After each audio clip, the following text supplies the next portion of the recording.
Sa ngalan ng Ama, ng Anak, ng Espiritu Santo, Ama namin sa langit, maraming salamat po sa gabing ito. Sana po, bigyan niyo kami ng sapat na kaalaman upang maunawaan namin ang lubusan ng talakayan na ito.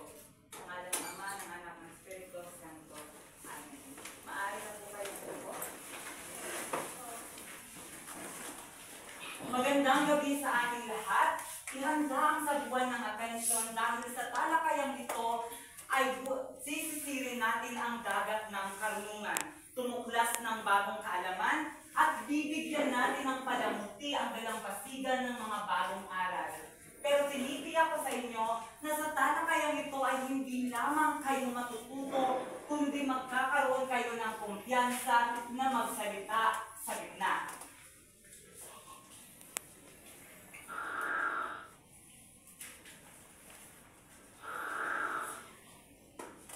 Bago natin simulan ang ating talakayan, huwag natin kakalimutan ang bida alituntunin. Bawal ang magingay, igalang ang bawat isa, dapat laging makinig at aktibong makilahok. Ngayon, simulan natin muna ang pagbalik tanaw sa ating mga tinalakay noong nakaraang talakayan. Bibining Riza, maaari mo bang may bahagi ang mga tinalakay natin nung nakaraan? Maaari ka bang tumayo? Ibig tungkol sa ang tulay sa uri ng sini at panitika ng kilala sa malayang paggamit ng wika at iba't ibang mga estilo nito. Maraming salamat sa iyong pagbahagi. Talagang natutuwa ako dahil may natuto ka at naalala mo ang ating mga tinalakay. Ngayon naman, simulan na natin ang ating gawain sa pamamagitan ng gawain Ako Na To. Gamit ang ating munting kaibigan na si Doraemon, ay may kailangan ko lamang ng 4 na kalahok, tig-iisang kasapi sa 4 na grupo na siyang kukuha ng mga piyasang tula na kailangan niyong bigkasin ng patula na inyong bubunutin sa magic packet ni Doraemon. Sino ang gustong makilahok? Dahil ang gawain ito ay may karampatang papremyo na makukuha nyo sa baul ng papremyo. Kailangan ko lamang ng 4. Tumayo na si Binibining Angeles at Ginoong Pilias, Ginoong Clark Cañares. Maaari na kayo pumunta dito sa unahan. Kailangan ko pa ng isa. At ayun, pumunta na si Binibining Annalyn. So ngayon, kayo'y maghanda. Bibigyan ko kayo ng 1 minuto para basahin iyan at mapagandaan.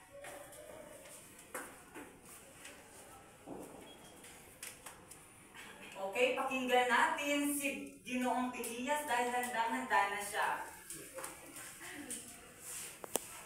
Para sa unang tula, ito ay may pamagat na haplos ng dalampasigan.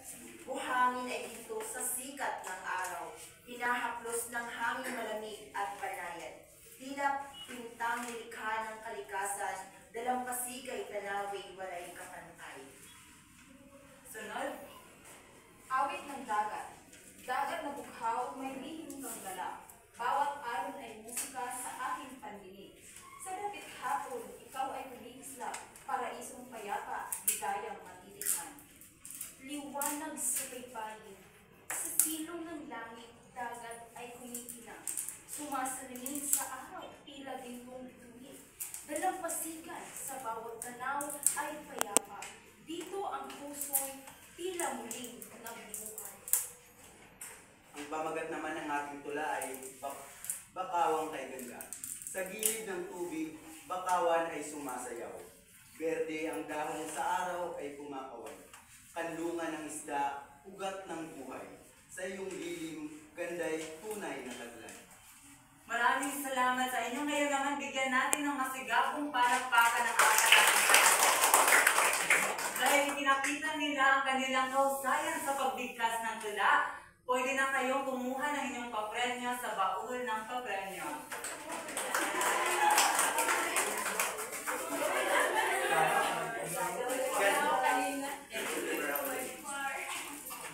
Sino pa kaya ang gustong makakuha makakuha ng papel nyo. Ngayon naman, mula sa ating naunang gawain, ano kaya ang konekta nito sa ating talakayan? Sino ang pwedeng sumagot? Binibining Gallardo, ano kaya ang konekta nito sa ating talakayan? Ang tungkol dito sa dalampasigan na kung saan ay pangunahing dito nabubuhay ang mga tao. Maraming salamat sa iyong pagbabahagi dahil talaga namang tutuklasin natin ang dalampasigan dahil kasama yun sa ating talakayan. Ngunit ang ating talakayan ngayon ay ang wastong pagbigkas ng tula. May mga dapat tandaan sa wastong pagbigkas ng tula. Una, ang tono, ang taas o baba ng tinig sa pagbigkas ng isang salita upang higit na mas malinaw ang ating pagbigkas. Pangalawa, ang diin. Tumutukoy sa haba ng bigkas sa patinig ng pantig sa isang salita. Ito ang bigat ng pagbigkas ng pantig na maaaring makapag-iba ng pakahulugan sa mga salita.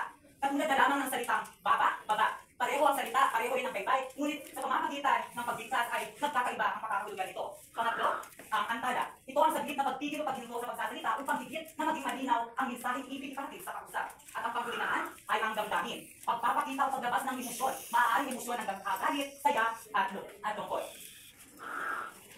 Sana may naunawaan kayo sa ating tinalakay. May katanungan ba? Kung gayon, sa wastong pagbigkas ng tula ay may wasto rin pangangalaga sa kalikasan. Ito ang hashtag kalikasan responsibilidad ko. Sa gawain ito, nais ko kayong bigyan na kayo ang magtalakay nito at ipaunawa sa inyong mga kamag-aral kung ano nga ba ang kahalagaan ng pangangalaga sa kalikasan. Kailangan ko ng tatlong kalakop na siyang makakapagbahagi ng kanyang salukubin sa wastong pangangalaga ng kalikasan. May gusto bang magbahagi? Upang makakuha ng papremyo mula sa bakul. Binibining Richard, maaari ka bang pumunta sa gitna? Binibining Abanador, maaari ka bang pumunta? At Ginoong John, pwede ka bang pumunta sa gitna at magbahagi ng iyong nauunawaan mula sa larawan nito?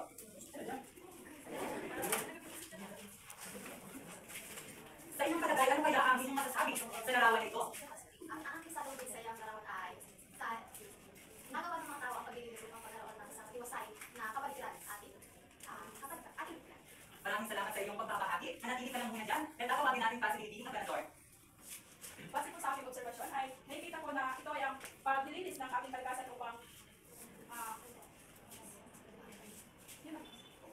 Talagang natutuwa ako dahil napakalawak na ng inyong kaalaman pagdating sa pangangalaga ng kalikasan. Kaya dahil dyan, bigyan natin sila ng Firepoppers Club. Isa, dalawa, tatlo. Isa, dalawa, tatlo.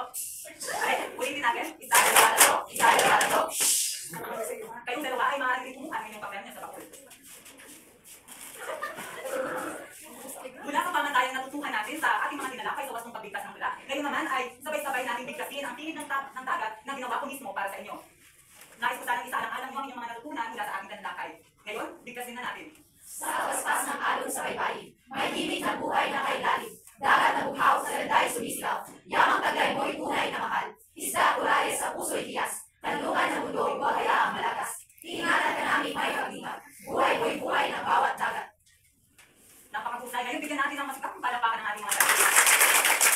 Dahil masagana ang pagpupuno natin ng kaalaman sa ating impakal. Ngayon naman ay oras na para tumawag ulit ng isang mag-aaral upang magbahagi ng kanyang mga natutunan o magbigay ng pangkalahatang aral sa klase. Ang gawain nito ay pinamagatang curriculum. Sino ang gusto magbahagi? Ginoong Clark? Ang aking natutunan ay kung paano bigkasin ang tula. At isa na rito ay ang tono. Ang sumisimula ang tono ay ginagamit kong sa pagtaas at pagbaba ng boses upang mabalanse ang pagbigkas ng sakmong tula. Maraming salamat, Clark. Talagang natutuwa ako dahil may naunawaan ka sa ating talakay. Ngayon, pwede ka nang kumuha sa baon. Dahil napakalawak na ng inyong kaalaman at malalim na rin ang inyong natutuhan, ay oras na para sa pagsusulit. Dahil ang mga ipinimigay kong maliit o isang kapat ng papel ay dyan kayo magsusulat sa mga katanungang aking ipapakita. Handa na ba ang lahat? Para sa bilang isa, padlang ang taas o baba ng tinig na iuukol sa pagbigkas ng katig ng isang salita, pahirala upang umusap upang higit na maging mapisa at maunawaan ang pagsasalita.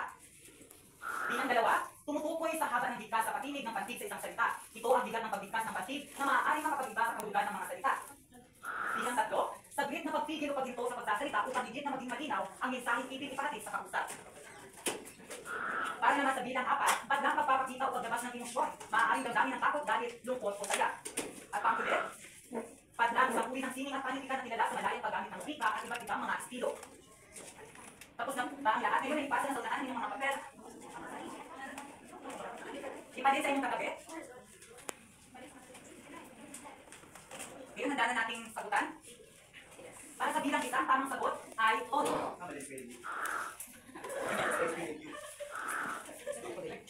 Para sa bilang 2, ang tamang sagot ay tiil. Bilang 3, bilang 4, bilang 5. Talagang natutuwa ako. Alam na alam niyo ang ating mga tinalakay. Ngayon ay ipasa niyo na sa akin ang inyong mga papel.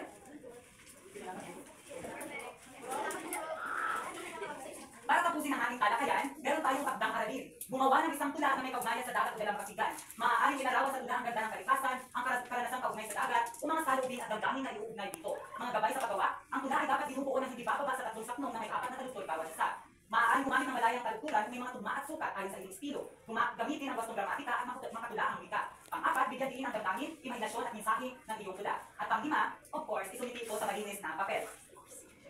At dito lamang nagtatapos ang paglalagyan ng ating talakayan. Maraming salamat sa